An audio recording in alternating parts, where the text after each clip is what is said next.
L-Ambaxxatur tal-Iżrael għal Malta, Eyal Sela, irrikonoxxa kif Malta qabżet lill-Iżrael fil-programm tat-tilqim kontra l-COVID-19.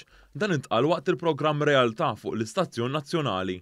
L-Ambaxxatur Iżraeljan feraħ lil Malta fuq dan u qal kif pajjiżna se jkun qed jiffirma ftehim mal-Iżrael li se jwassal biex it-turisti Iżraeljani jiġu f'pajjiżna hekk kif iż-żewġ pajjiżi huma l-aktar imlaqma fid-dinja. By the way, our two countries are leading and I'm very happy that even Malta passed Israel, and Malta now is the first in the world with the number of percentage of vaccinated people, and we soon can sign an MOU that Israeli tourists can visit Malta. It's a win-win situation. L-Ambaxxatur Iżraeljan għal kif ir-relazzjonijiet bejn Malta u l-Iżrael huma tajbin, hekk kif Malta hawn kumpaniji tal-fintech u l-gaming.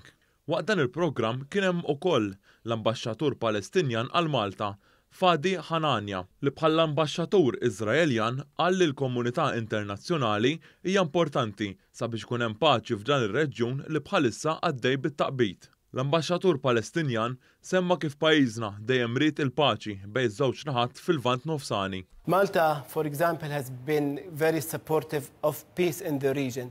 They have always refrained their position that Malta asked the two positions to sit down and negotiate based on the two-state solution. Malta has offered many times to host direct negotiations between Palestinians and Israelis.